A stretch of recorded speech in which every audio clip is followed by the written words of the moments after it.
¿Qué tal? Buen día, Agustín, y buen día a la audiencia. ¿Cómo estás? Bien, bien.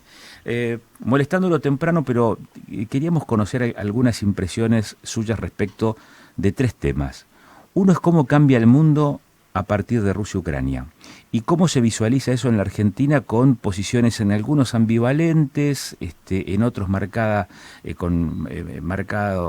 tendencia hacia un sector o hacia el otro, pero la coexistencia a lo mejor de posiciones no unívocas dentro de la misma estructura de gobierno. Cómo se mira esto y cómo ve usted el mundo a partir de este conflicto, Pichetto? Bueno, la postura de la política internacional argentina es un desastre, es bochornosa, es ambigua, hacen de la ambigüedad su estilo. Realmente Occidente ha tenido una postura contundente, clara, de repudio a la invasión rusa. Y esperábamos que la Argentina tuviera esa posición. Sin embargo, siempre las posturas fueron tardías, muy tenues, controvertidas, porque al otro día desmienten, hablan de neutralidad, que es un concepto viejo del siglo XIX, siglo XX, que no sirve a los intereses nacionales. Argentina tiene que estar inserta en Occidente y además en un momento muy delicado donde además tiene que renegociar el tema de su deuda externa, su acuerdo con el Fondo Monetario, donde es fundamental la decisión, ¿Pero es una la cuestión de participación. convicción o entonces una cuestión de conveniencia? Las dos cosas.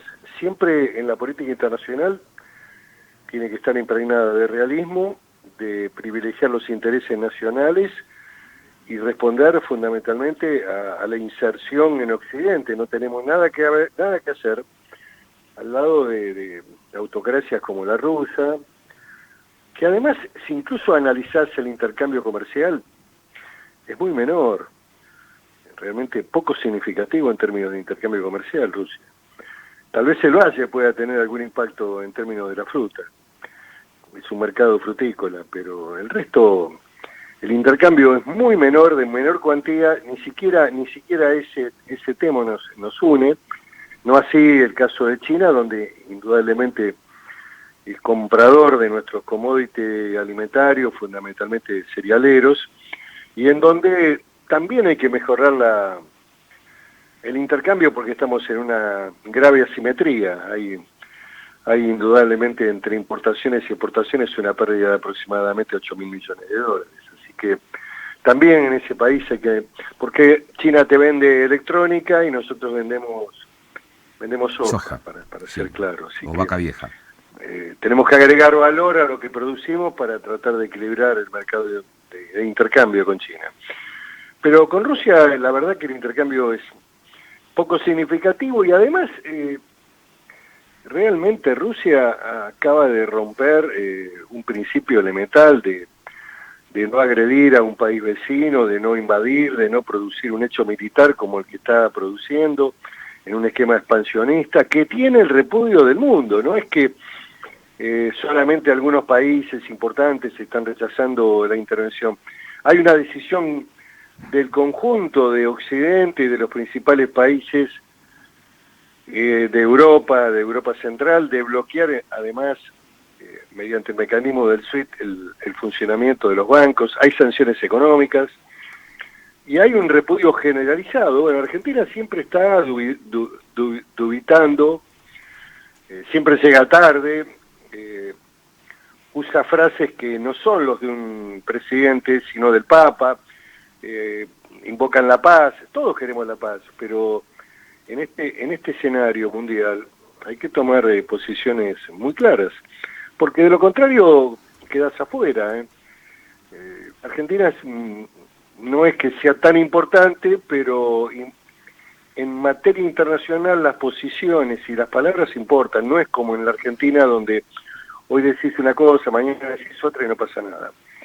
La ambigüedad en el plano internacional se apaga con descrédito, con indiferencia y con aislamiento.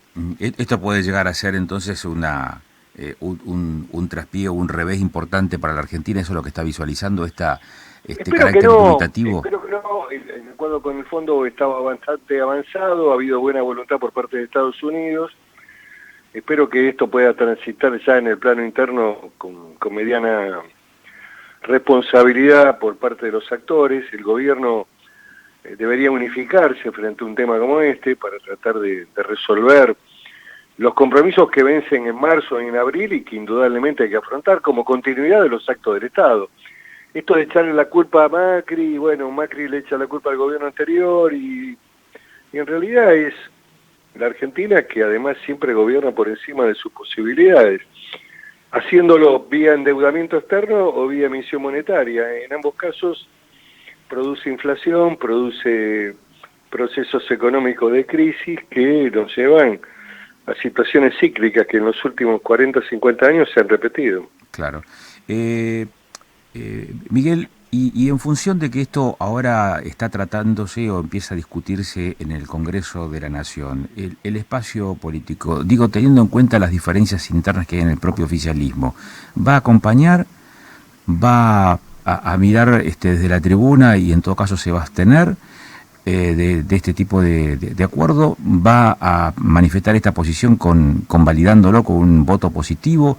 ¿Cuál va a ser Bueno, hasta el día 1 de marzo había una postura muy clara que había sido resuelta en el marco de una reunión nacional, convalidada después con una reunión federal con todos los aliados, todos los que tienen representación en el Parlamento, diputados, senadores, también participaron de una reunión importante que se hizo en la provincia de Buenos Aires. La coalición Juntos por el Cambio había expresado 4 principios generales frente a este tema. El primero, no al default. El segundo, hay que honrar las deudas. El tercero, era fundamental que el gobierno también unificara su posición. No es válido, no es legítimo que el gobierno tenga un sector que juegue a hacer el jueguito de la izquierda revolucionaria y a no avalar ni acompañar a su presidente, pidiéndole a la oposición que vote positivamente. Y el cuarto tema era la necesidad de no seguir presionando al sector que produce, que trabaja, que genera empleo en la Argentina, con más impuestos o con aumento de impuestos.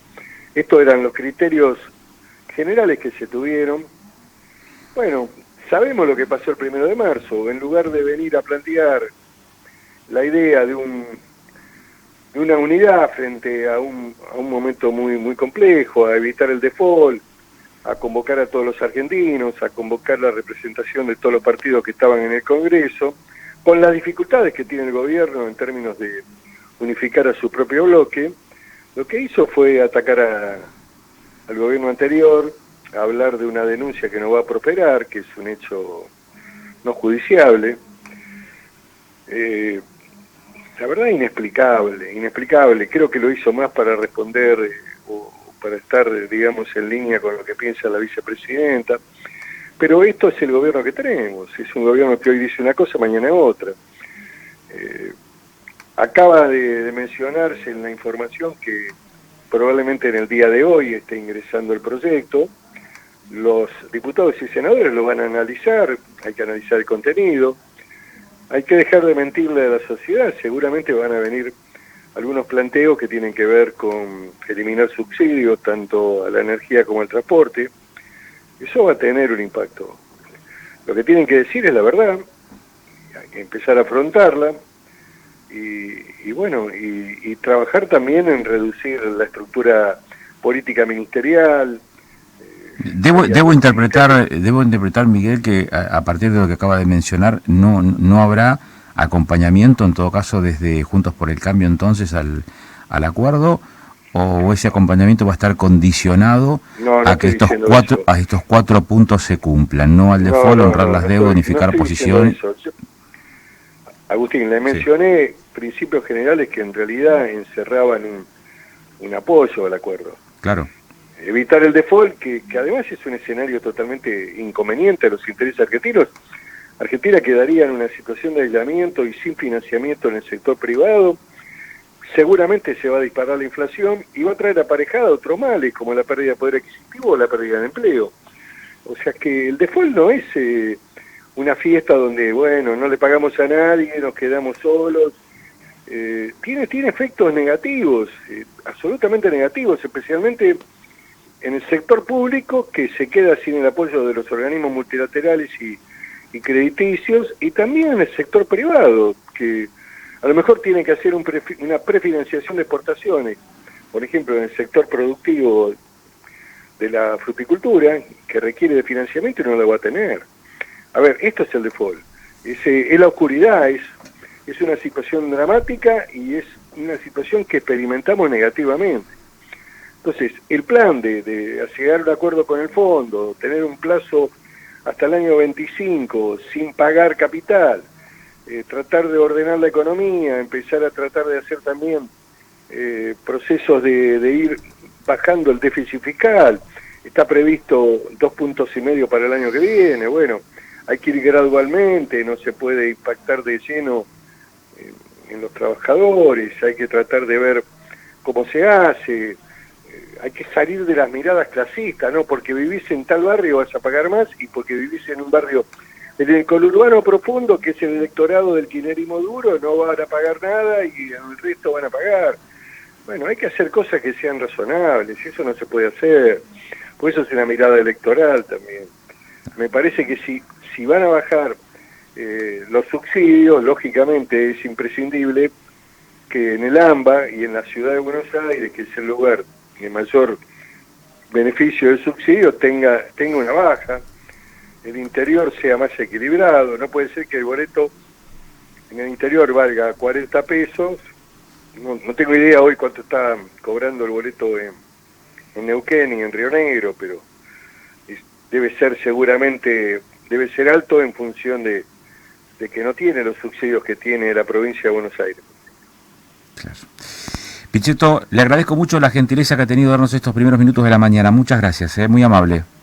Agustín, finalmente, yo espero lo mejor. Lo mejor sería que hubiera en el marco del Congreso un aval a este tema para poder evitar la situación dramática del default. Ya lo creo.